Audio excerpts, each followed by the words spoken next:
então eu vejo a minha tela, não vejo vocês, mas bem-vindo a todos e muito obrigado pela audiência. Bom, vocês vão entender por que está essa foto de fundo aí, e indo direto ao ponto, né, vocês sabem que o Prêmio Nobel de Física de 2020 foi dado por dois aspectos ligados à física de buracos negros, e a ideia nessa apresentação de hoje é a gente motivar um pouco por que essa física, o que são buracos negros, né, também, de onde eles vêm, e por que essa física tem tido um impacto tão grande, em geral, essa área da física tem tido um impacto tão grande, em particular nos últimos anos, com uma série de grandes descobertas que culminaram com este Prêmio Nobel, entre outros, né? Eu queria colocar, assim, para começar, uma frase do Carl Sagan: não há perguntas bobas, toda pergunta eu grito para compreender o mundo, assim, então fiquem super à vontade para fazer perguntas. Esse formato webinário é ruim, né, porque não dá para levantar o braço, eu não sei quem está querendo perguntar, então acho que vai mais simples do ponto de vista, assim, técnico, para você deixar as perguntas para o final. Mas, assim, não se acanhem, façam qualquer tipo de pergunta, às vezes aquela pergunta que pode parecer mais boba é a pergunta mais fundamental e que a gente não tem resposta a ela. Então, assim, vão guardando as suas perguntas, anota num papelzinho para não esquecer e tal, e a gente botar à disposição aí para responder a perguntas. Então, assim, a gente vai falar de buracos negros são um dos objetos mais emblemáticos da teoria da realidade geral. Eu vou dar só, assim, um gostinho de alguns elementos da realidade geral para a gente se situar, né? E para isso a gente vai começar ainda com o Galileu lá, que ele notou, através de um experimento que nem sabe se aconteceu, né, jogando duas bolinhas da Torre de Pisa, mas o fato é que o Galileu notou que a queda dos corpos independe da massa, ou seja, a princípio, se eu jogar duas bolas de massas muito distintas, elas vão cair juntas, né? Então a trajetória de um objeto em queda livre não depende da massa desse objeto. Isso é muito anti-intuitivo, né? A gente tende a imaginar que objetos mais pesados vão cair mais rápido, né? Mas, enfim, o Galileu tinha notado isso, né? E outra contribuição absolutamente fundamental do Galileu, talvez a mais importante de todas, é sobre a universalidade da física. Que as leis da física e as leis da natureza vão ser as mesmas na Terra do que em qualquer outro lugar do universo. Tá? Isso era algo absolutamente não trivial para aquela época, e às vezes é algo que a gente não percebe a magnitude da importância disso, né? E agora vamos passar para o Newton. O Newton, ele foi além do Galileu, porque o Galileu começou a compreender os movimentos, né? Mas ele não tinha ainda a lei das forças, aquilo que é o motivo do movimento, né? E o Newton, como muitos de vocês sabem, formulou as leis de Newton e tal, e ele não só formulou as leis do movimento, como ele atacou a gravidade, né? Então, a lei de Newton, que descreve como é que funciona a gravidade, reinou absoluta, assim, durante uns 300 anos. E o que o Newton percebeu, nada trivial, mas seguindo na ideia do Galileu, é que a mesma coisa que faz uma maçã cair na Terra, faz a Lua estar em órbita em torno da Terra. Ou seja, os movimentos no sistema solar, os movimentos sob a ação da gravidade, são movimentos em queda livre, né? E aí, para quem já passou pelo ensino médio, muitos de vocês já viram a expressão da força gravitacional. Eu não consigo, acho que, mexer com o meu mouse, mas vocês estão vendo a equação lá, que vai ser uma das quase únicas que eu vou colocar.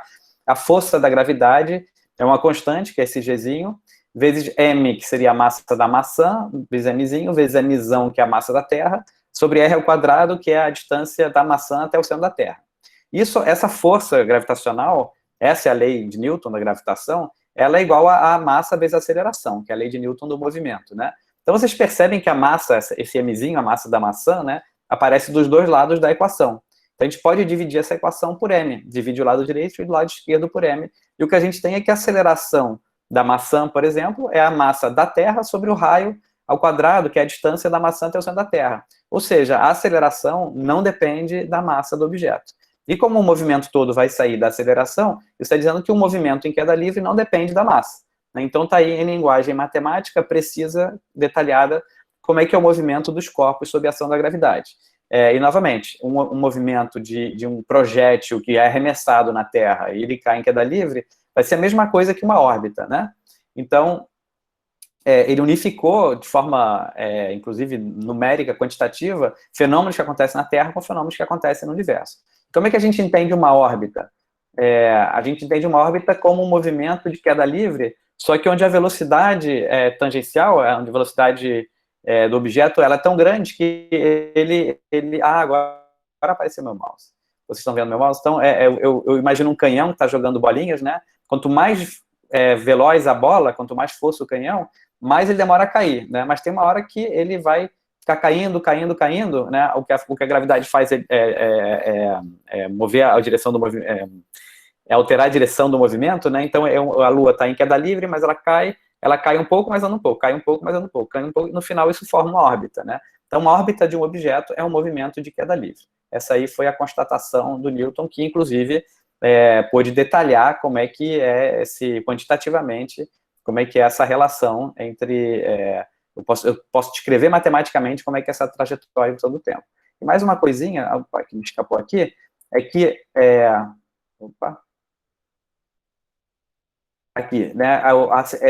Se eu sei a velocidade, se eu sei esse movimento, se eu conheço qual é o movimento de rotação, eu posso saber qual é a massa do objeto que está produzindo esse movimento. Isso vai ser muito importante, porque a gente vai falar sobre o Prêmio Nobel. Então, assim, se eu consigo medir o período de rotação da Lua em torno da Terra, e sei qual é a distância da Terra até a Lua, eu tenho como calcular a massa da Terra. Se eu sei o movimento de translação da Terra em volta do Sol, eu sei quanto tempo ele leva, e sei a distância da Terra até o Sol, eu sei medir a massa do Sol. Então, com as órbitas, a gente é capaz de medir a massa daquilo que está produzindo a órbita. Isso aí vai ser muito importante daqui a pouquinho. Bom, então, assim, isso foi o Newton e o Einstein, no início do século passado. Primeiro, ele reformulou, digamos assim, as leis de Galileu. Ele criou uma nova física, uma nova cinemática, por razões que não vai dar tempo de falar agora, né? Mas para poder explicar o eletromagnetismo e ele ser compatível com a mecânica, ele teve que fazer uma coisa absolutamente revolucionária, que basicamente introduzir um novo conceito, mudar os conceitos de espaço e de tempo. O tempo não é mais absoluto, agora o meu relógio pode medir o tempo diferente do relógio de outra pessoa, que está em movimento relativo. E, na verdade, tempo e espaço estão ligados de uma forma muito profunda, e aí vem o conceito do espaço-tempo, né? Então, o Einstein já tinha desenvolvido um conceito do espaço-tempo em 1905, né, no início do século XX, mas essa teoria dele, que funcionava bem para os movimentos, funcionava bem para o eletromagnetismo, deixava de fora a gravidade. Então, o grande desafio do Einstein foi criar uma teoria para a gravidade, e ele levou 10 anos para fazer isso, ele sendo Einstein, né? Então, está claro que a teoria da relatividade geral ela é uma coisa que muito não trivial, não óbvia, né? Uma vez que a gente estuda, como tudo na vida, ela passa a ser compreendida, mas chegar lá foi uma tarefa fantástica. E o que o Einstein, eu falei que não mostrar equações, mas tem mais uma equação aqui, né? Essa equação sintetiza a teoria da relatividade geral do Einstein. Do lado esquerdo, você tem uma propriedade da geometria, tá? A propriedade ligada à curvatura do espaço-tempo. E do lado direito, você tem a matéria. Então, assim, dito de forma coloquial, né, o que a teoria da relatividade geral está dizendo é que a matéria diz ao espaço como se curvar, ou seja, a massa vai determinar a curvatura do espaço-tempo, e o espaço diz a matéria como se mover, ou seja, uma partícula em queda livre vai ser uma trajetória nesse espaço-tempo curvo, tá?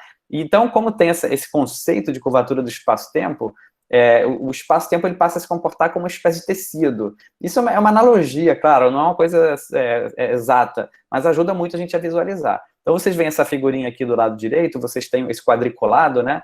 Isso aí seria um plano, né? Seria um universo de 2 dimensões, nós teríamos desenhos em cima disso, e a curvatura do espaço-tempo está ilustrada como esse quadriculado curvado, né? Então, vocês têm essa noção de que o espaço está curvo lá. Uma trajetória vai ser uma reta nesse espaço curvo, ou seja, vai ser o menor caminho entre 2 pontos nesse espaço curvo. E vocês veem que essa trajetória vai fazer uma curva.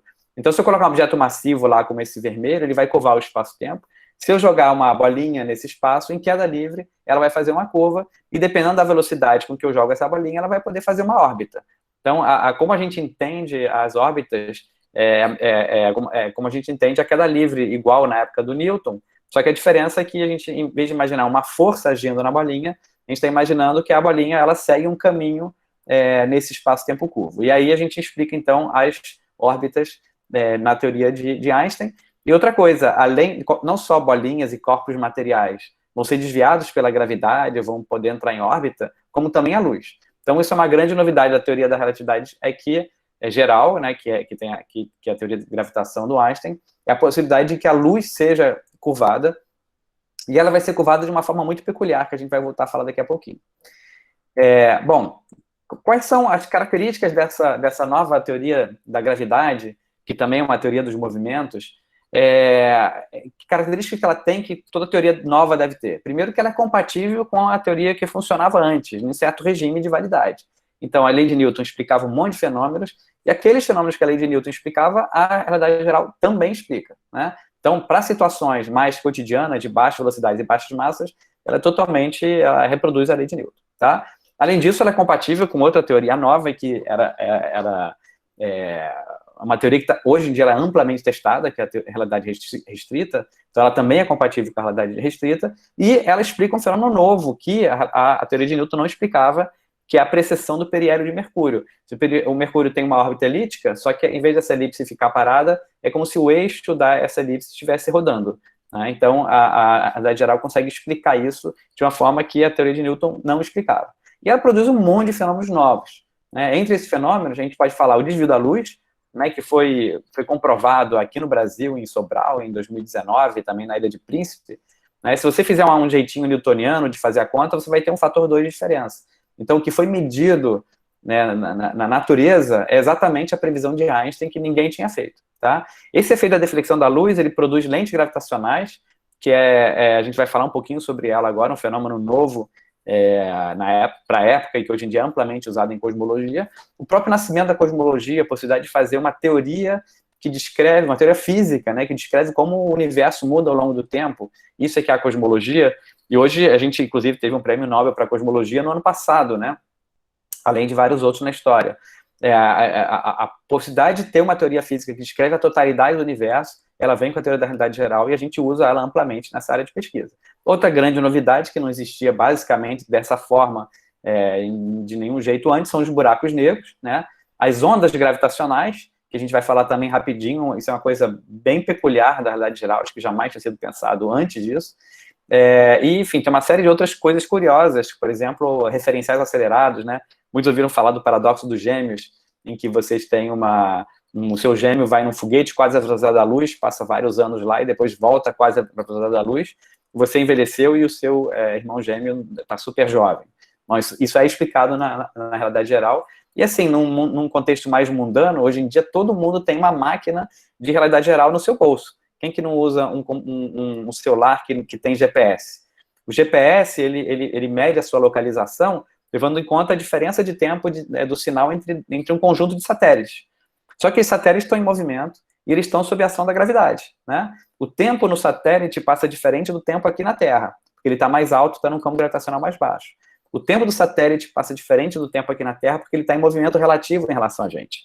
E, embora o efeito seja muito pequeno, para medir a localização da gente na Terra, isso é absolutamente fundamental. Se hoje eu ajustasse todo o sistema do GPS, e aí não levasse em conta a teoria da realidade geral, amanhã eu estaria errando eu não lembro se são centenas de metros, tá? Então, assim, o sistema de GPS que você usa nos seus aplicativos para ir para casa de amigos, inclusive forças de segurança usam, tudo mais, ele só funciona porque ele leva em conta a relatividade geral. Então, assim, a realidade geral, ela não é uma teoria no sentido, só uma ideia, né? Ela é uma teoria no sentido físico, uma teoria amplamente testada com consequências e verificações observacionais.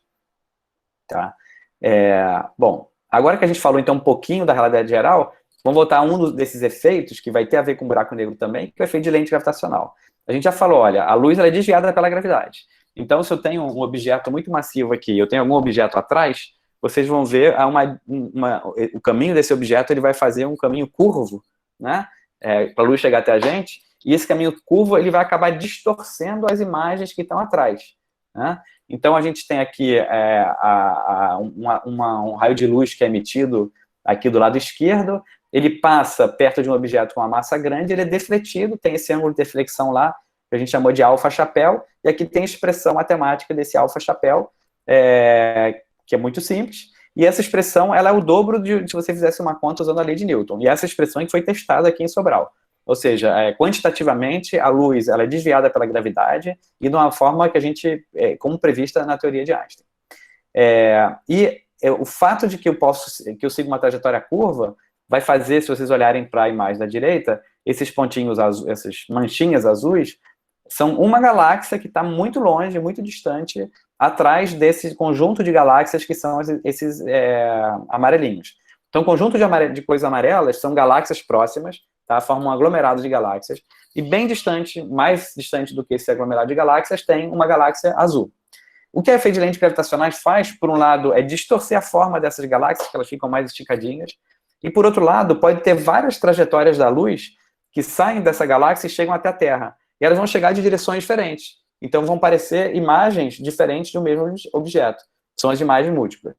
Essa é uma consequência espetacular da teoria da realidade geral e que é muito visível, né? Vocês veem nessa imagem aqui vários arcos fininhos, né? Então essa coisa amarelinha, novamente, são galáxias de um aglomerado de galáxias, são agrupações com centenas a milhares de galáxias, e esses arcos todos são galáxias mais distantes que estão sendo distorcidas pelo efeito de lente gravitacional.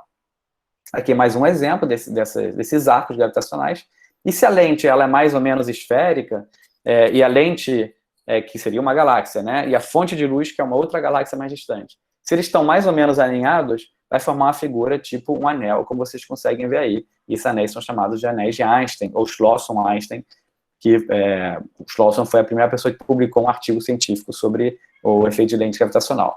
Uma forma da gente reproduzir esse efeito com coisas que a gente tem em casa, né, é usar a parte de baixo de uma taça. Não sei se vocês conseguem me ver, além de ver o que eu estou mostrando na tela, né, mas aqui eu peguei uma taça, né, essa parte de baixo dela, ela deflete a luz de uma forma muito parecida à deflexão da luz gerada por uma lente gravitacional, por um objeto muito massivo, como a gente vai ver. Tá? Então, se eu olhar alguma coisa através da base dessa taça, a gente vai ver uma deformação que é parecida com a deformação de lente gravitacional. Então, aqui no exemplo, vocês veem do lado vocês veem uma vela, e eu estou observando essa vela através da parte de baixo da taça, e vocês veem que ela forma algumas imagens múltiplas, um anel, né? Um anel quase perfeito, ou duas imagens aí na figura de baixo, né? Vocês veem um anel quase perfeito, que seria o anel de Einstein, ou duas imagens, que são as imagens múltiplas, né? A gente pode fazer isso aqui. Eu peguei, não sei se vocês veem, mas eu peguei aqui uma foto da nossa galáxia. Depois a gente pode falar como é que ela foi feita. E se vocês olharem através da parte de baixo da taça, vocês vão ver como é que ela deforma esse fundo de estrelas aí da nossa galáxia, tá certo? Então, assim, eu sugiro muito a vocês conseguirem uma taça para fazer esse experimento, mas faz antes da ingestão do álcool, tá? Porque senão o pessoal que está na mesa com vocês vai achar que é um efeito de álcool e não de lente gravitacional. Mas ele é uma analogia perfeita à deflexão da luz que a lente gravitacional produz.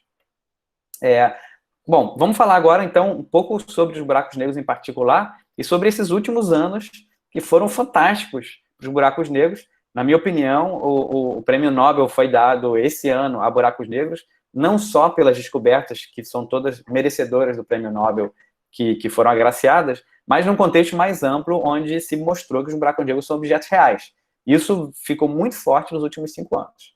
Tá? Então, assim, primeiro, o que é um buraco negro, né? A gente já falou que, na realidade geral, você tem um espaço-tempo deformado, que é o que vai produzir a gravidade, né? No caso do buraco negro, essa deformação é tão grande, aqui mostrada em cima à direita, como uma espécie de funil, né?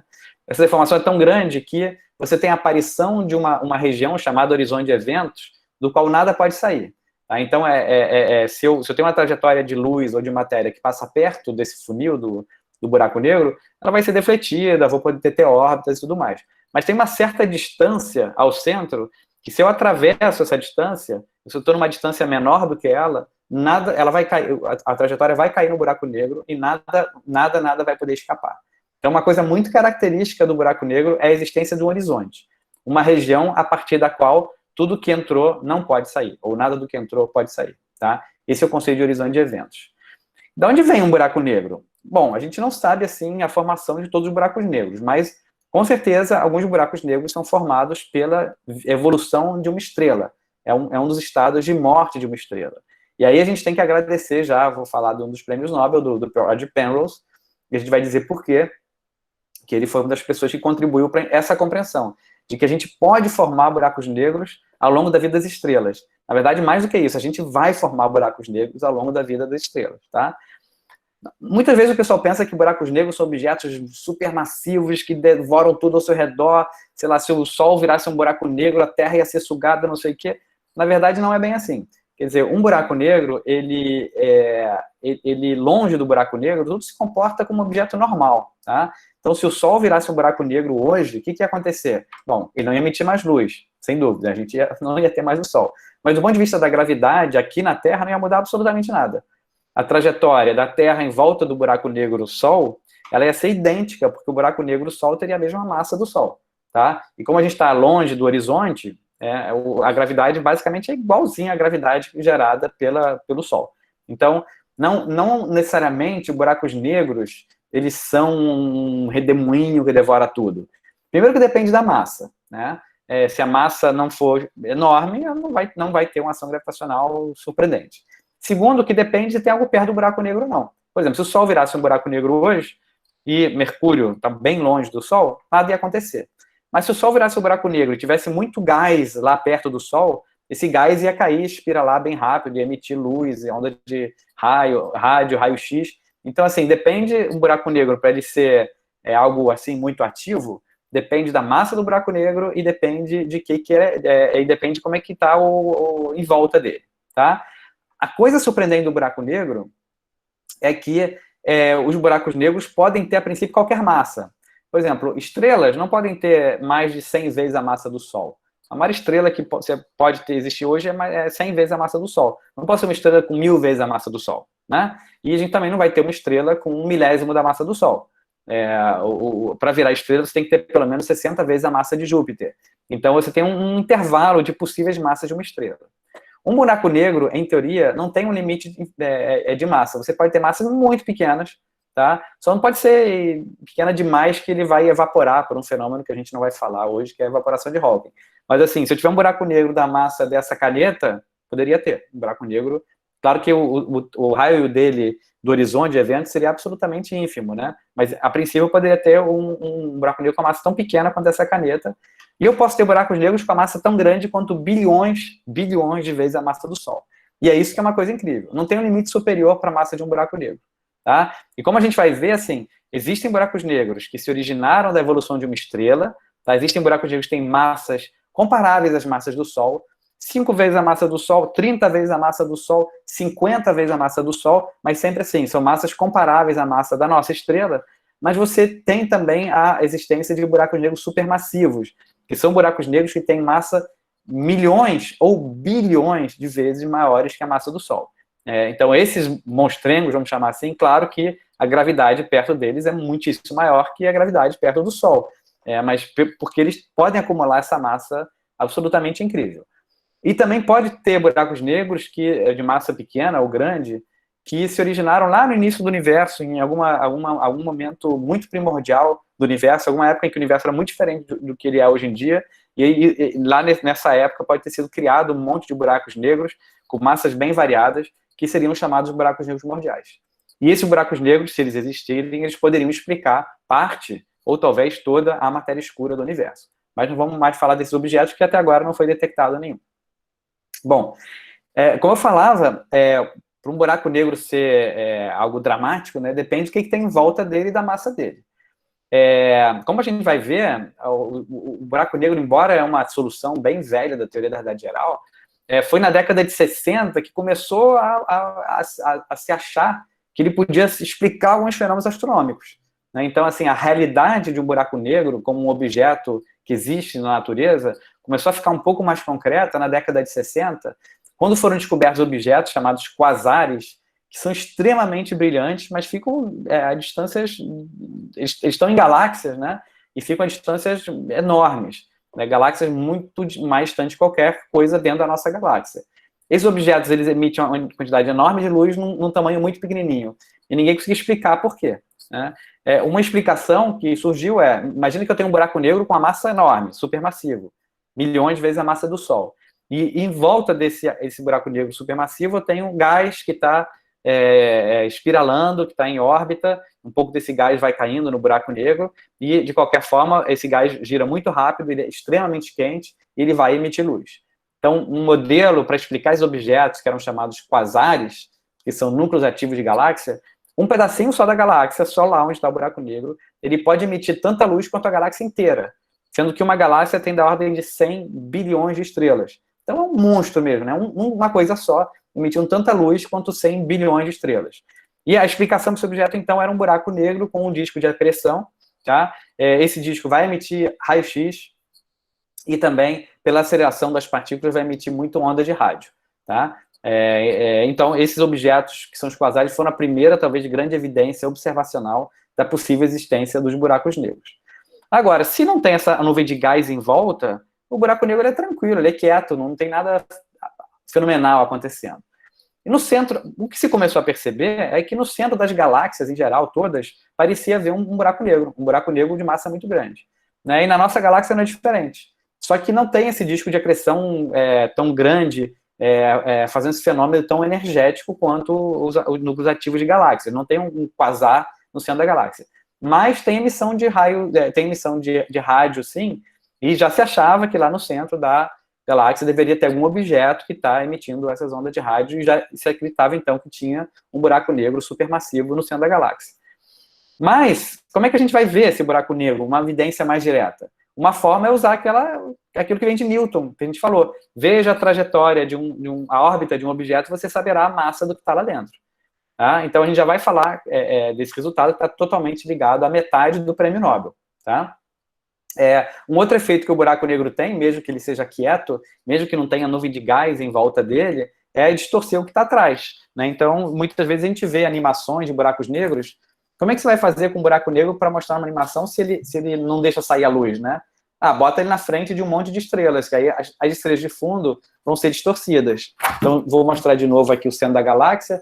Imagina que eu tenho um buraco negro aqui. Vocês vão vendo essa distorção. Imagina, espero que dê para ver aí na câmera, né? Vocês vão vendo essa distorção do fundo de estrelas pelo buraco negro. Então, mesmo que eu não veja o buraco negro, mesmo que não tenha disco de acreção emitindo onda de rádio, raio-x, eu vejo um efeito, né, em cima das estrelas que estão aí de fundo. Né? Esse é o efeito de lente gravitacional. Bom, outra coisa, a gente falou que, na realidade geral, o espaço e o tempo, né, ele se comporta como uma espécie de tecido que pode ser distorcido, né? Agora, imagina que eu tenho um tecido bem esticado e eu dou um tapinha no tecido. Isso vai gerar ondas que se propagam pelo tecido, né?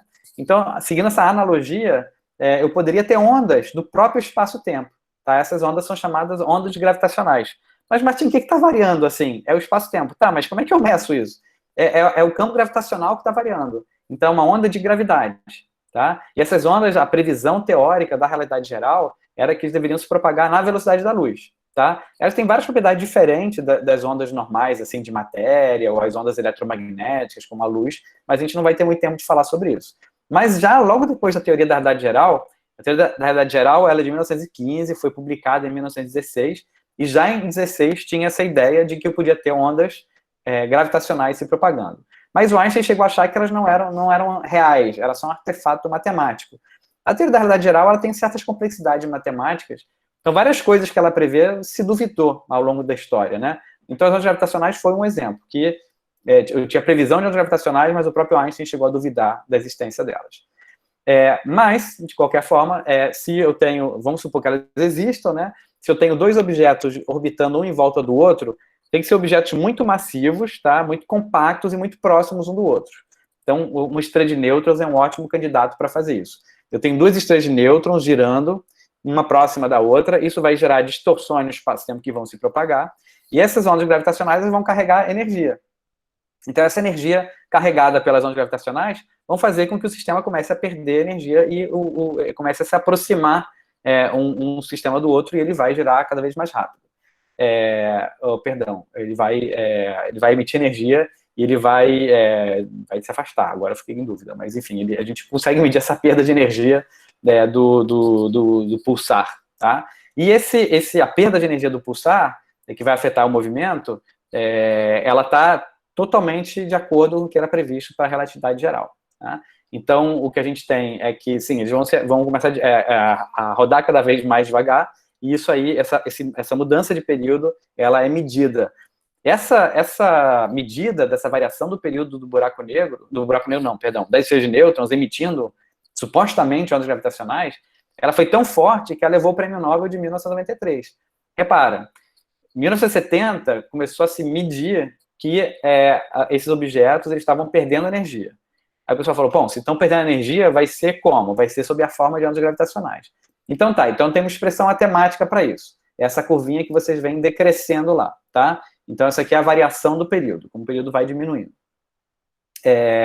Então, você vê essa variação, que é a curva teórica, e os pontinhos são os dados observacionais.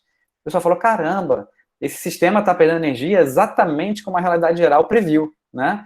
E mesmo sem medir a onda gravitacional, só por essa variação de período, Hulse e Taylor lá, quer dizer, Hulse e Taylor foram do pulsar. Enfim, quem fez essa medida, agora eu estou na dúvida se é Hulse e Taylor, que são os descobridores do pulsar, ou se foram eles que fizeram a medida do período. Mas, enfim, quem fez essa medida do período ganhou o Prêmio Nobel de 93, só pelo fato de isso estar de acordo com a realidade geral. Né? Mas as ondas gravitacionais em si, a própria flutuação do espaço-tempo, não tinham sido observadas.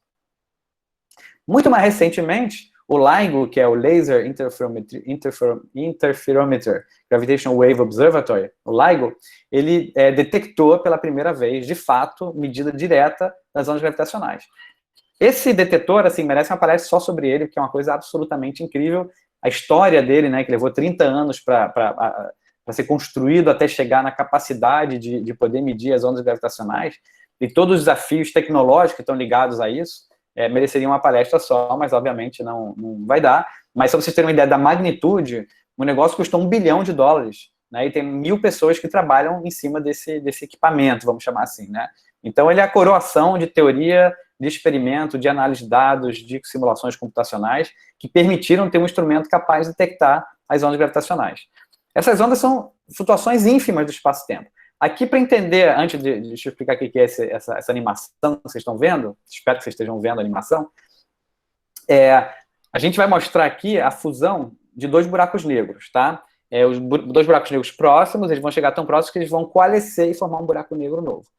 Essa fusão dos buracos negros produz uma quantidade enorme de ondas gravitacionais. Assim, o fenômeno que produz mais ondas gravitacionais é essa coalescência de buracos negros, e foi o primeiro evento de onda gravitacional que foi detectado. Mas, novamente, como é que eu vou mostrar para vocês uma imagem, né, bonitinha de dois buracos negros fundindo, se o buraco negro não emite luz? Para vocês poderem ver algo, o que o pessoal coloca de forma imaginária, né, numa simulação, é imaginar que você tem os dois buracos negros e um fundo estrelado. E aí vocês vão ver a deformação do espaço-tempo causando esse efeito de lente gravitacional.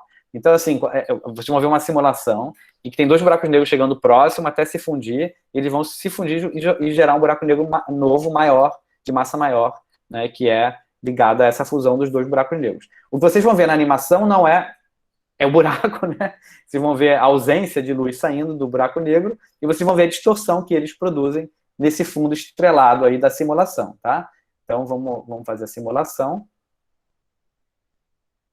Então, aí vocês estão vendo a trajetória, né? Um buraco negro gira em torno do outro. Essas estrelinhas que parecem estar se movendo, não estão se movendo, né? É só o efeito de lente gravitacional, que vai mudando porque o buraco negro está em movimento.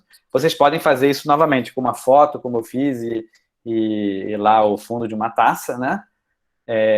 E agora vocês veem que o buraco negro está chegando muito perto um do outro, muito perto, até que os dois vão realmente se fundir e vão gerar um buraco negro novo. Esse buraco negro não está mais... Professor? Sim. Professor? Sim. Não está dando para ver o vídeo. Ah, que pena. Tá. E o que vocês viram? Quando eu estava falando do vídeo, o que aparecia? Nada. Só dava para ver você mesmo. Foi possível ver o vídeo normal aqui. Eu não consegui, eu não vi o vídeo. Bom, deixa eu passar de novo. Esse slide que fala do live, vocês estão vendo, né? Que diz o Laser Interferometer Gravitational Wave Observatory. Pode ser ver. O vídeo. Viu? Eu consegui ver normal. Então, eu também. Bom, então quem não conseguiu ver o vídeo, me avisa, eu passo meus contatos aí e a gente manda esse vídeo por um link para ver esse vídeo. Esse vídeo está disponível publicamente, tá? Só ir lá no Google e ir lá, né? Coalescência de buraco negro. Mas se alguém quiser ver o vídeo e não conseguiu ver, me avisa que eu posso passar um link ou passar o arquivo do vídeo, enfim, isso aí está disponível publicamente, não é muito difícil de achar, não. Mas, enfim, para quem viu o vídeo, né, viu que teve essa coalescência e depois tudo ficou meio se ajeitando lá, né. Quando a gente vai olhar o sinal da onda gravitacional,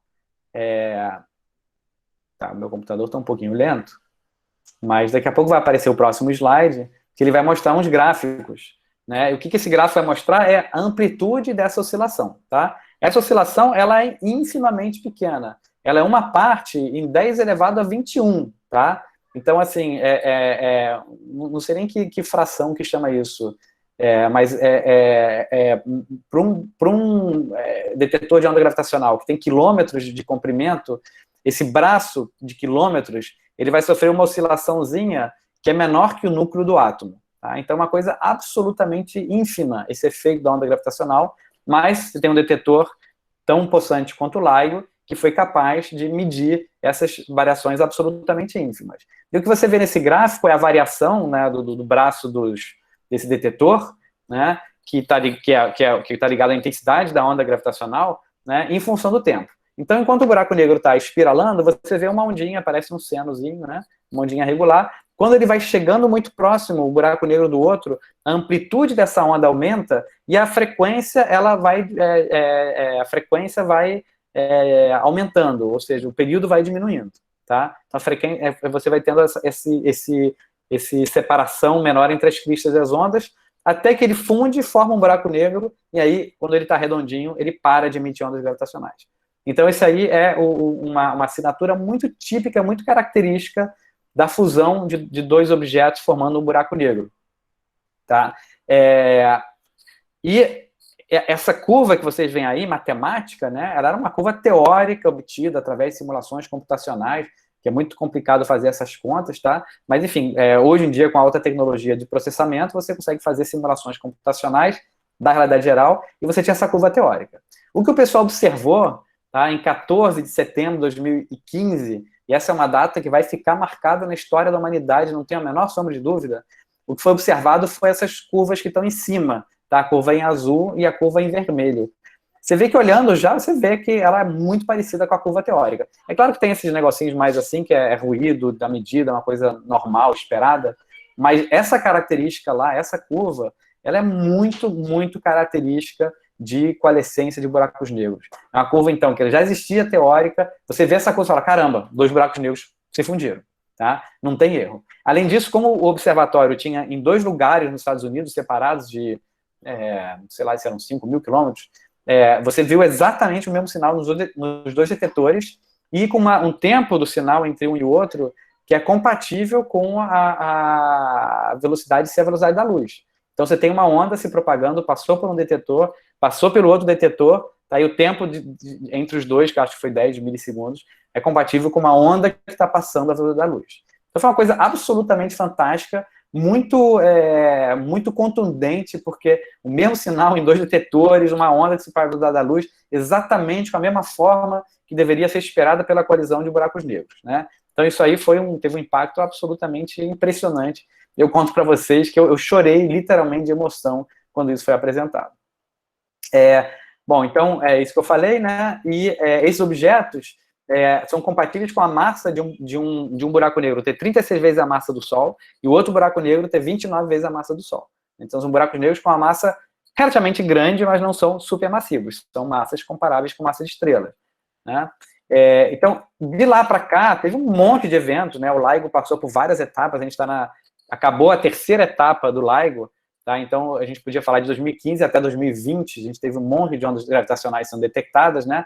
Mas, assim, essas primeiras ondas gravitacionais lá, elas mostraram, primeiro, que buracos negros existem, porque só um buraco negro produz esse sinal que é observado lá, né? As ondas gravitacionais existem, porque a gente detectou diretamente as ondas gravitacionais.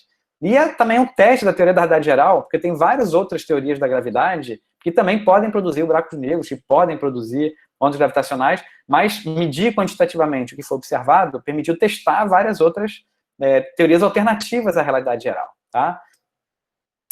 Então, pôde-se descartar várias teorias que são alternativas à realidade geral, não todas, né? A teoria da realidade geral não é a única que explica tudo, né? Inclusive, foi possível colocar limite na massa do graviton, se eu tenho uma partícula de gravidade. E o que foi, assim, do ponto de vista astrofísico, foi descoberta uma nova população de objetos compactos, né, que não se esperava que tivesse uma quantidade grande de objetos com dezenas de vezes a massa do Sol, e foram descobertos um monte desses sistemas, né?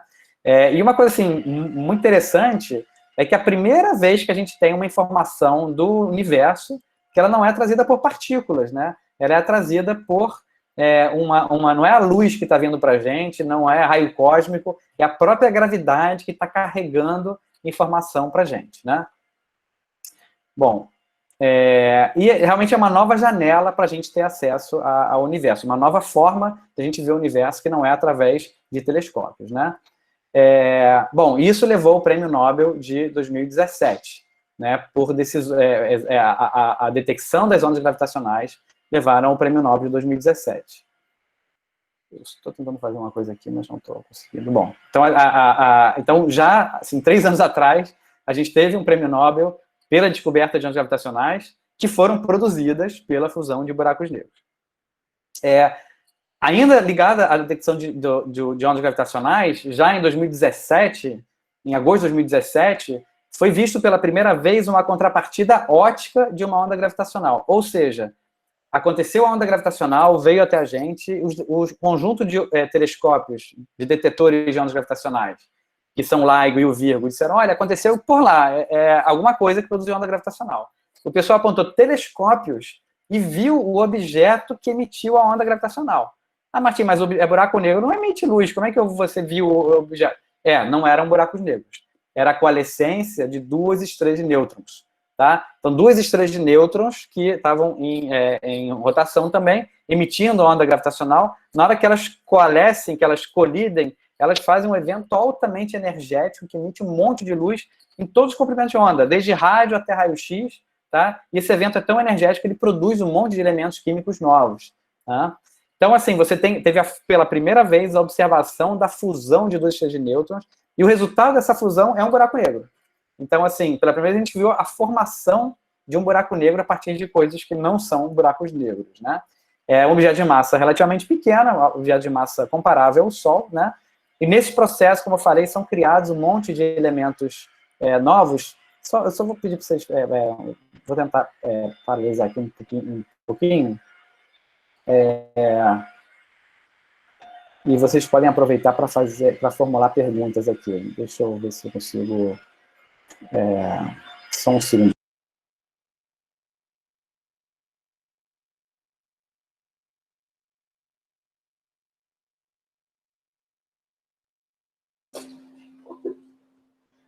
O Júlio saiu também, Martim. Martim? Pessoal, só um minutinho para ver se ele volta. Deve ter acontecido algum problema. Aqui, já voltei. Vamos okay. lá, vamos voltar lá. Tudo bem. Desculpem a interrupção. Estamos aqui.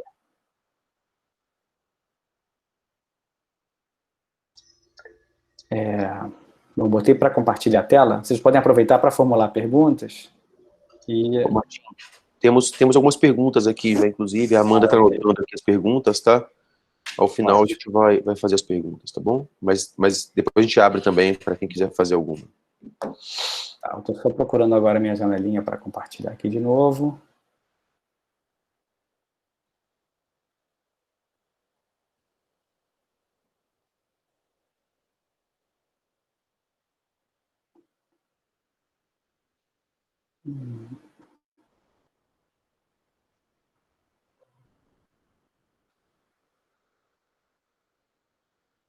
Tem que ser uma lei de Murphy no meio, né? Aqui, achei. Vamos lá.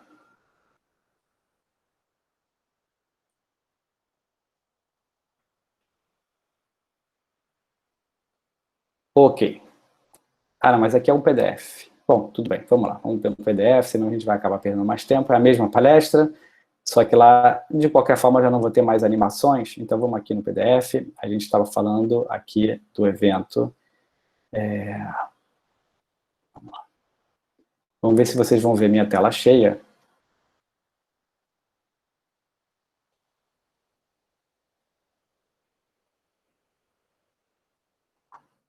Isso. Vocês estão vendo a minha tela cheia? Sim, Martim. Sim, consigo. Então, perfeito. Ótimo. Obrigado, gente. Então, assim, a gente teve essa coalescência de estrelas de nêutrons, ela deu origem a um monte de elementos químicos novos nessa colisão. Então, assim, você teve a formação de elementos pesados, equivalente a 16 mil vezes a massa da Terra, e só em ouro e platina foi produzido o equivalente a 10 vezes a massa da Terra. Né? Então, é um fenômeno extremamente energético que tem um monte de consequências astrofísicas super interessantes. Então, essa contrapartida ótica de uma onda gravitacional foi uma coisa absolutamente fantástica, teve uma repercussão enorme, foi feita uma conferência de imprensa mundial e tal, e uma das pessoas que é responsável por essa descoberta é uma brasileira, é a Marcele Santos Soares, que foi aluna aqui do grupo da UFES, aluna, inclusive, de iniciação científica do Júlio Fabres, né? Hoje ela é uma das superstars da astrofísica americana, ela está agora na Universidade de Michigan, e, enfim, foi uma das pessoas responsáveis pelo projeto de acompanhamento óptico com telescópios na busca de contrapartida de ondas gravitacionais. Enquanto o pessoal não tinha nem descoberto as ondas gravitacionais, ela estava vendo qual seria uma forma de, caso fossem descobertas, como a gente deveria procurar para achar o objeto que emitiu essas ondas gravitacionais, né? Então, ela estava, digamos, um passo à frente, e está aí ela fazendo a conferência de imprensa da National Science Foundation, que divulgou a descoberta desse evento, né? A gente, aqui no Brasil, a gente está usando o tempo de telescópio brasileiro para fazer essa busca dessas contrapartidas ópticas, né? Agora o LIGO está desligado, então não estamos fazendo isso, mas alguns meses atrás até estávamos fazendo isso, até que desligou o LIGO pela pandemia, e ele só vai voltar agora depois de um upgrade. Mas estamos há alguns anos num projeto de buscar essas contrapartidas ópticas, junto com a própria Marcele, junto com a Maria Lidaiana, e alguns outros brasileiros. Então, vou falar aqui, só para dar cara aos nomes, né? A Maria Lidaiana, que foi uma aluna minha no CBPF, originária de Tinguá, que é uma cidadezinha no interior do Ceará, não sei, Tianguá, não sei se vocês conhecem. Ela foi foi aluna aqui da UERJ, no Rio, por cotas, né? Então, ela foi aluna cotista, por ter sido aluna de escola pública e tal, veio no CBPF, fez o doutorado no CBPF, fez um pós-doutorado em Brandeis, e agora está fazendo pós-doutorado em Michigan. Depois, outra pessoa que participa, brasileiro, desse projeto é o Luigi Santana, que também é cearense, e que foi aluno do Observatório do Valongo, na FRJ, acabou de defender o doutorado dele, e passou um tempo na NASA. Bom, então isso aí foi para falar um pouco das ondas gravitacionais que tiveram um impacto absolutamente fantástico. Por um lado, a descoberta delas em si, todas as implicações astrofísicas e a observação direta da coalescência de dois buracos negros e da coalescência de estrelas neutras formando um buraco negro. Um processo muito interessante do buraco negro é que ele tem esse horizonte de eventos, então ele não deixa a luz sair. Então, tem muitas trajetórias da luz que, vamos supor, imaginar um raio de luz que chega até meu olho, onde será que ele vai parar? Se ele vai parar no buraco negro, eu não vou ver nada, né? Então, essas retinhas aqui, pretas, que vocês estão vendo, são raios de luz que sairiam do buraco negro, né? Ou seja, são raios de luz que caem no horizonte de eventos. Tudo que cair no horizonte não vai emitir luz, então eu não vou ver nada, né? E esses raios aqui amarelinhos são trajetórias da luz que são curvadas pela gravidade, mas que permitem a gente ver. Então, se eu estou olhando um buraco negro, primeiro, eu nunca vou ver nada por aqui, ou seja, nada que vem do horizonte, então esse raio inteiro, essa área inteira, eu não vou ver nada, eu vou ver como se fosse um buraco. Então, se eu olhar para uma imagem de um buraco negro, vamos chamar assim, você vai ver um disco preto, que não é o tamanho do buraco negro. O buraco negro, o horizonte de eventos é desse tamanho, mas tem uma área maior, da qual a luz não vai poder sair, que chega até, que seria a trajetória chegando até nossos olhos. Ou seja, a gente tem uma área maior do buraco negro que não vai te permitir nada. Isso ver nada. Isso é chamado sombra do buraco negro. Tá? E se o buraco negro tem algum disco de acreção aqui, então a gente tem trajetórias da luz que saem do disco e vão chegar até a gente. Trajetórias que saem do disco e vão chegar até a gente. Então, independente de como está esse disco, vai ter trajetória vindo de um lado, vindo por outro, a gente vai ver uma espécie de anel de luz em volta do buraco negro. Tá? Então, se existe um buraco negro, se ele tem um horizonte de eventos, se eu tiver a possibilidade de ver algo muito pertinho do buraco negro, eu espero o quê? Espero ver uma espécie de anel de luz, onde essa luz que está em volta é luz vindo de todas as direções desse disco de acreção, e eu vou ver uma região que eu não vejo luz nenhuma vindo, que seria ligada ao horizonte de eventos, mas não é o próprio horizonte. A gente chama isso de sombra do buraco negro. E no ano passado, no início do ano passado, através de um consórcio de observações em ondas de rádio, foi possível montar pela primeira vez essa imagem do buraco negro, em que a gente vê exatamente esse anel de luz e a gente vê essa sombra do buraco negro, né? Então, mais uma evidência direta, observacional, da existência dos buracos negros. Então, assim, depois de tudo isso que eu falei, fica muito difícil colocar em dúvida que existam objetos que são buracos negros, e isso, para mim, foi uma das grandes motivações para o Nobel de 2020. Né? Agora que o mundo está preparado para aceitar que existem buracos negros, quem a gente vai premiar? Né? Afinal, tem uma quantidade enorme de descobertas. Bem, vamos pensar nas mais importantes historicamente. Então, do ponto de vista da teoria, tá, a pessoa viva, né, porque você podia premiar o Einstein, premiar a pessoa que achou a primeira solução do buraco negro, mas nenhum deles está vivo, né? Então, assim, a pessoa viva que teve o maior papel teórico nos buracos negros foi o Roger Penrose. E ele fez teoremas muito importantes ligados à formação de buracos negros. Aqui, a gente já vai dizer mais em detalhes, né? E do ponto de vista das observações, a primeira detecção mais direta, que veio antes das ondas gravitacionais, que veio antes do anel de luz, é a observação daqueles movimentos das estrelas perto do buraco negro. Então, tá aí, ó, vamos premiar quem fez a maior contribuição teórica, que é num extremo, fez um formalismo matemático, aquela teoria bem pesada, e no outro extremo vamos pegar a primeira observação direta de buraco negro e vamos premiar. Isso aí é o Prêmio Nobel de 2020. Então, a gente tem aqui a Andrea Ghez e o Reinhard Genzel. Formaram duas equipes independentes, cada um com um telescópio diferente, grupo diferente, que fizeram a mesma coisa, estudaram o movimento de estrelas em volta do buraco negro, e a gente tem o Roger Penrose, que foi o que fez esses resultados teóricos. Né? Então, vamos falar um pouquinho desses minutos que restam, não sei se restam minutos, mas vamos falar muito rapidamente do que eles fizeram. A primeira solução teórica do buraco negro foi logo depois da gravidade geral, tá? O Schwarzschild. Mas, assim, a teoria da gravidade geral estava incipiente, apareciam uns infinitos lá que ninguém entendia, então, assim, não estava nem claro o que significava essa solução.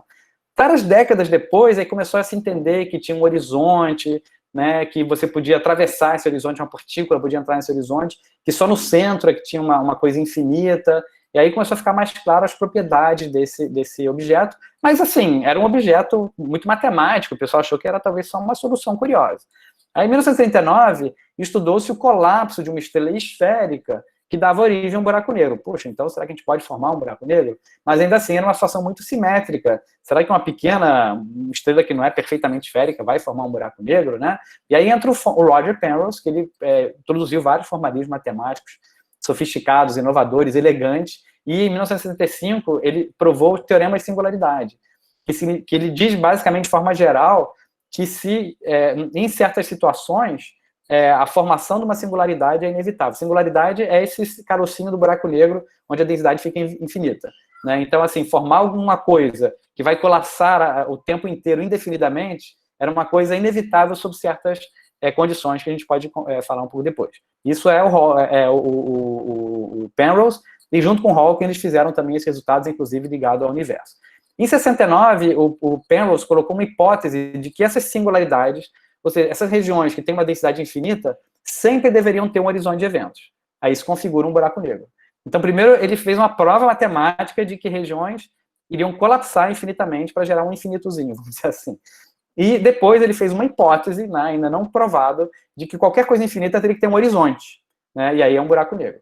Então, assim, se a gente acredita nessa hipótese, a conclusão é que, sob certas condições, é inevitável se formar um buraco negro. Não precisa ter simetria esférica nem nada, né? Então, assim, o Penrose, ele conseguiu demonstrar e assimilar, digamos, a ideia de que buracos negros são objetos reais que se formariam em situações reais, e não apenas em situações altamente simétricas idealizadas, tá? E esse é o resultado do Penrose. E, do ponto de vista de buracos negros, né? Ele foi uma pessoa muito criativa, que tem um monte de outras implicações, algumas mais até artísticas. Ele desenhou um triângulo impossível de ser feito no mundo real, que é o chamado Triângulo de Penrose, e essas figuras impossíveis inspiraram alguns artistas, especialmente o Escher, que ele tem um monte de coisas assim, imagens que parecem reais e são irrealizáveis na natureza, elas foram muito inspiradas nos resultados do Roger Penrose. O Roger Penrose também viu como é que você poderia cobrir um plano com polígonos, né? E é um polígono, dá uma estrutura que não é regular, são chamados recobrimentos de Penrose, né? E esses recobrimentos de Penrose são importantes para entender, por exemplo, os quase cristais, tipo o cristal líquido, né, que tinha muito em relógio antigamente, né? Você entende através desses recobrimentos de Penrose. E tem no chão do Instituto de Física, da Universidade Texas A&M, que ele é todo ladrilhado usando um recobrimento de Penrose. É muito legal, eu já pisei nesse chão também. Aliás, é um Instituto de Física muito bacana, que tem um pêndulo de Foucault e outras coisas lá, fisicamente está implementado no próprio Instituto. Já a Andrea Ghez e o Reinhard Genzel, ambos, fizeram coisas parecidas, de forma independente, como eu falei, E qual era a pergunta? Como é que eu posso testar de forma direta a existência de um buraco negro supermassivo no centro da nossa galáxia? Se eu vir órbitas e eu conseguir medir a massa que está dentro dessa órbita, se for uma massa absurdamente grande, não tem como, tem que ser um buraco negro. Então você tinha que só ver estrelas em volta do centro da galáxia. Só que o centro da galáxia está cheio de estrelas e tudo está ofuscando a gente. E como tem a atmosfera no meio, ela borra tudo. Então, eu li mais sobre a coisa da Andrea do que do Reinhard. Mas, basicamente, assim, quando ela propôs esse projeto, o pessoal falou, você tá maluca? Como é que você quer ver uma estrela se movendo lá no centro da galáxia e eu não consigo nem separar uma estrela da outra, né? Falou, poxa, vamos botar um jeito, vamos inventar um instrumento que seja capaz disso, vamos usar um instrumento que existe de um jeito diferente, vamos analisar os dados de jeito diferente. Então, ela veio com umas ideias tecnológicas de análise de dados e de instrumentação para poder ver estrelas, separar estrelas lá no centro da galáxia, né? Então, graças aos trabalhos dela e dele, foi possível ver esses movimentos das estrelas. Então, por um lado, primeiro, utilizou uma técnica chamada espectroscopia speckle, que eu não vou detalhar para vocês, mas o telescópio SOAR, que é um terço brasileiro, tem implementado esse modo de observação. E depois veio a ótica adaptativa, que é um sistema de espelhos que consegue corrigir as distorções da atmosfera. Então, vocês veem esses dois lasers saindo dos telescópios Keck, que foram os que ela usou. Esses dois lasers fazem como uma espécie de estrela artificial, e usando essa estrela artificial, a gente consegue compensar os efeitos da atmosfera e ver, realmente, conseguir ter resolução para poder ver estrelas lá no centro da nossa galáxia. Isso foi o que eles observaram aqui ao longo de 20 anos, né? Eles observaram, cada trajetória aqui que está sendo mostrada é a trajetória de uma estrela diferente. Tá? Então, são várias estrelas que têm essas trajetórias e você consegue usar a observação das trajetórias para calcular qual é a massa do objeto que está lá. Qual é a conclusão? É que, para produzir essas trajetórias, você precisa de um objeto que tenha massa de 4 milhões de vezes a massa do Sol, né? E num espaço pequenininho, que é tipo o sistema solar. Então, assim, o único objeto que a gente consegue acumular tanta massa num espaço tão pequeno é um buraco negro, tá? Então, foi a primeira evidência direta da existência de um buraco negro supermassivo no centro da nossa galáxia. Além disso, essas órbitas aqui vão ter também precessão do periélio e outras coisas, então permite você testar a própria teoria da relatividade geral. Bom, queria dizer também que a Andrea Ghez é uma mulher, né? Tem 2 filhos, então tem gente por aí, inclusive certas pessoas eleitas, que dizem que deve-se pagar menos as mulheres, que elas engravidam e outras coisas absurdas, né? Ela não só ela fez um trabalho à altura de qualquer homem, muito melhor, né? Não só sendo mulher, como tendo os papéis de mãe, 2 filhos e tudo mais. Bom, gente, acho que eu já cheguei no tempo, só para a gente, então, finalizar. A teoria da realidade geral, ela continua sendo a melhor descrição que a gente conhece até agora da gravidade, tá? E ela passou por uma miríade de testes, inclusive vários que levaram os prêmios Nobel, né? Se o desvio da luz, em 1919, tivesse sido... se tivesse a aceitação da realidade geral como ela tem hoje, o Einstein teria levado um novo prêmio Nobel só pelo desvio da luz em 1919. E as equipes que vieram ao Brasil também, na minha opinião, né? Mas de lá para cá, várias outras descobertas levaram a vários prêmios Nobel ligados à relatividade geral, né? Como eu falei, essa teoria da realidade geral, por mais esquisita que seja, por mais complexa matematicamente, para quem está acostumado com a física e a matemática do ensino médio, pode parecer algo muito abstrato, né? Mas ela faz parte do nosso dia a dia. Por um lado, coisas muito cotidianas, como o GPS, levam em conta a realidade geral, e por outro lado, dos planos de teorias e nos experimentos de física, o tempo todo a gente está usando esse tipo de teoria, né? Agora, apesar de tudo ser maravilhoso, digamos assim, se tem uma teoria belíssima, que funciona muito bem e tal, tem questões absolutamente fundamentais que a gente ainda não entende. Então, assim, a teoria da realidade geral provavelmente não é a palavra final de uma teoria física da gravitação. Por um lado, no ponto de vista cosmológico, a gente não entende o que é a energia escura, a gente não entende o que é a matéria escura, e ou 95% do universo é feito dessas quantidades que a gente não entende, ou a teoria da realidade geral tem que ser modificada para a gente não precisar de uma ou dessas 2 componentes, tá? O mundo é um mundo quântico, onde vale a mecânica quântica, a natureza das partículas é quântica. Só que a realidade geral ela não conversa com a mecânica quântica. Então, tem uma questão aí, a gente não tem uma teoria final de gravidade quântica, ou uma teoria que unifique as interações, incluindo a gravitação, ou, enfim, alguma forma de compatibilizar a mecânica quântica com a gravitação. Então, assim, você tem 2 setores da física que não se falam, vamos dizer assim, que se falam muito pouco. E a gente entende a física como buscando uma descrição única da natureza, que eu não posso ter 2 pedaços de teoria, né? Então tem uma coisa muito fundamental aí que a gente ainda não entende da relação da gravitação com a mecânica quântica. E assim, como os próprios teoremas de Penrose dizem, você tem a formação de singularidade, de regiões com densidade infinita. Mas assim, normalmente não acontece isso na natureza, coisa infinita. Quando aparece algo infinito, numa teoria física, é uma indicação de uma limitação dessa teoria.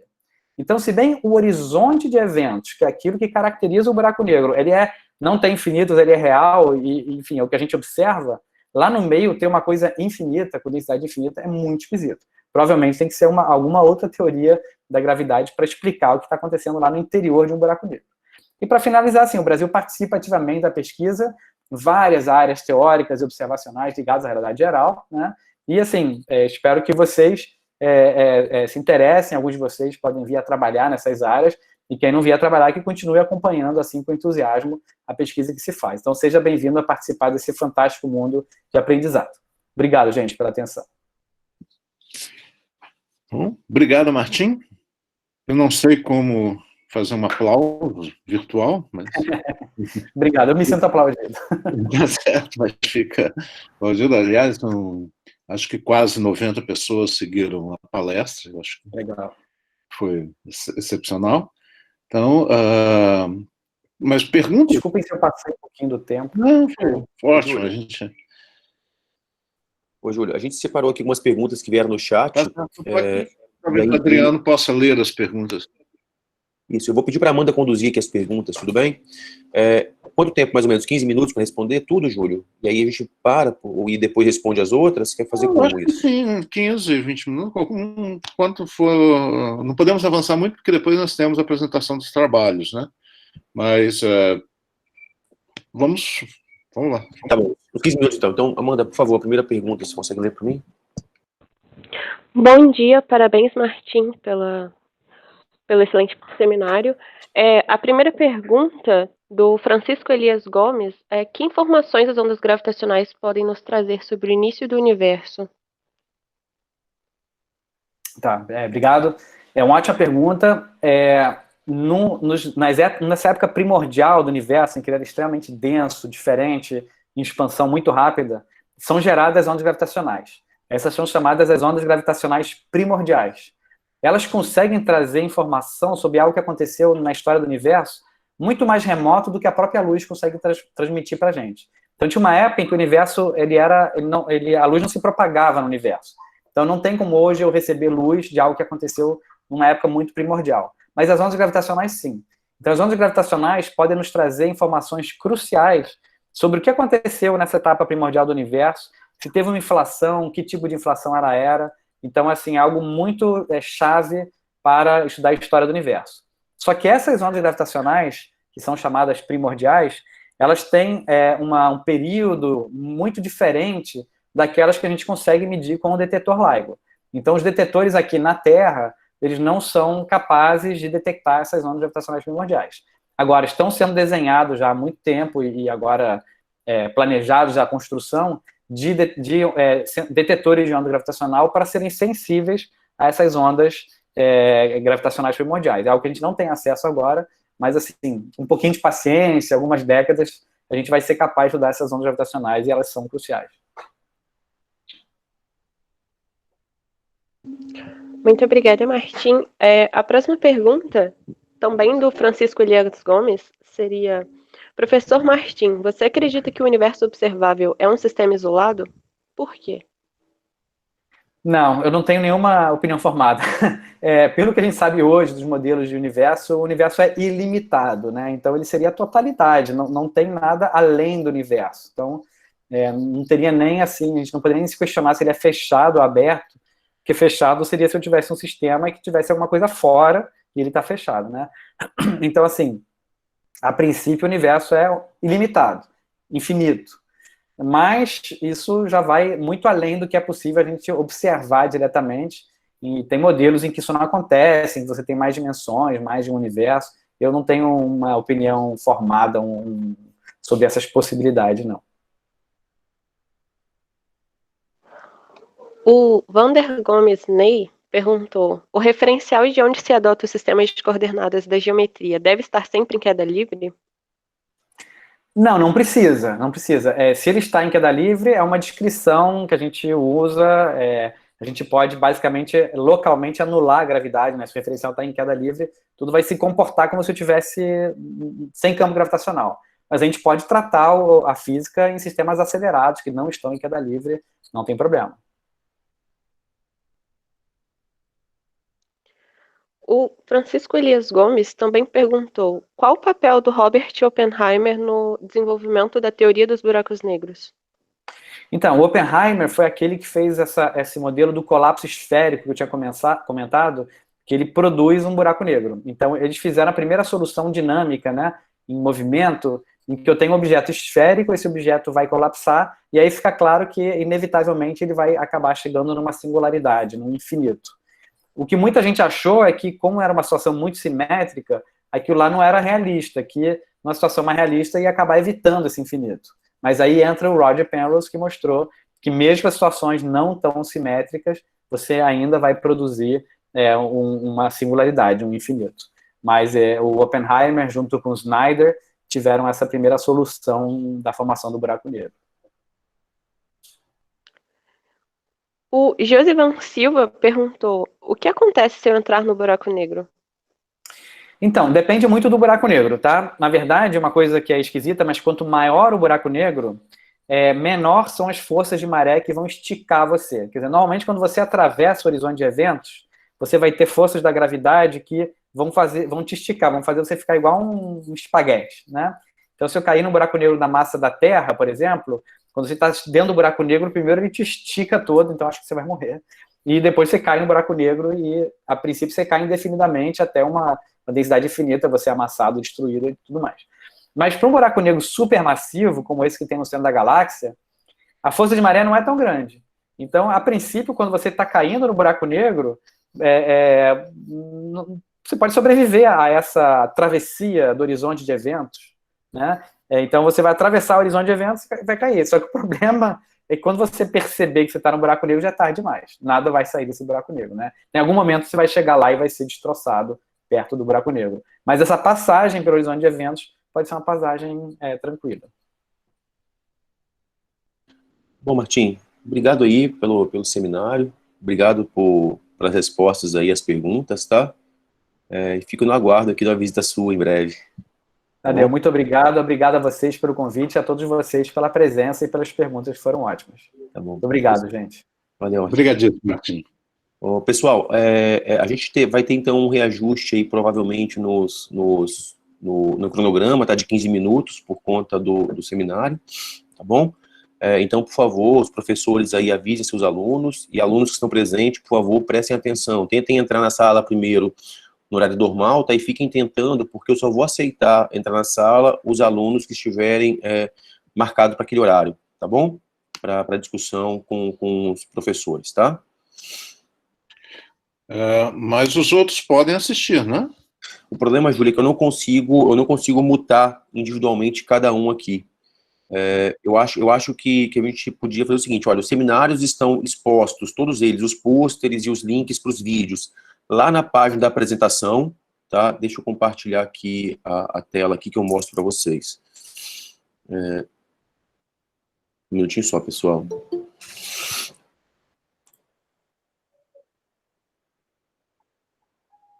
E aí a gente orienta dessa forma aqui, quer ver? Peraí.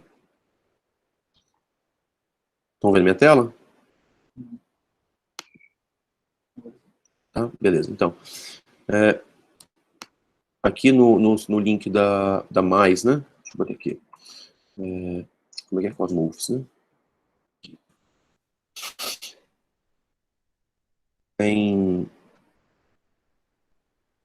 Desculpa, a internet está um pouco lenta. Apresentações aqui. Aqui dentro desse link tem toda a informação de como vai acontecer o nosso dia hoje, né? Aí, bom, tem todos os trabalhos aqui. Os vídeos, é só clicar aqui, ó, vídeo, clica aqui, e clica aqui para acessar o painel. Então, todo mundo consegue ver os painéis e consegue assistir os vídeos de todos os inscritos na Mais, tá? Então, todo mundo assiste, não tem problema nenhum, mas na hora do debate lá com o professor, eu acho legal ter só o grupo que vai debater e o professor, por causa dos critérios também, né, porque ninguém teve acesso aos critérios das discussões individuais de cada grupo. Eu acho que talvez fosse melhor, Júlio.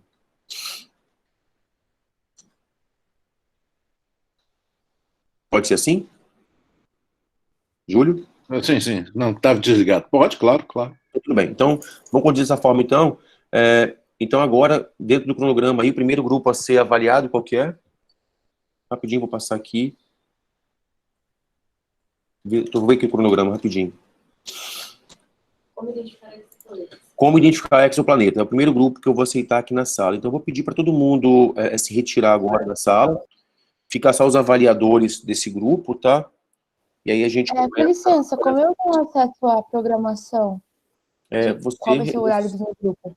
A gente enviou tudo por e-mail, né? A gente enviou para os professores orientadores, mas você também pode encontrar no site da Cosmofis, no canto superior esquerdo, tem programação. Ô, Sim, Adriano. tem programação, e aí no final da página tem o PDF. Adriano. Oi, Alexandre. Fala, meu garoto. Bom dia, tudo bom? Bom dia. Eu entrei aqui agora para poder, porque para mim tudo é novo aqui também. Eu queria saber o seguinte, quando meus alunos vão apresentar amanhã à tarde, é o mesmo link da palestra? Isso é o mesmo link para tudo. A gente sai da palestra e eles apresentam, né? Isso, é o mesmo link para tudo, tanto para os seminários quanto para as apresentações. Vai ficar mais fácil para eu gerenciar aqui, tá bom? No caso, eu que sou orientador, eu posso estar presente no dia eles apresentando? Fique à vontade. O orientador e os professores e os participantes do grupo, por favor. Então tá bom. Tá? Falou. Muito obrigado, hein? Nada. Mais uma pergunta, pessoal?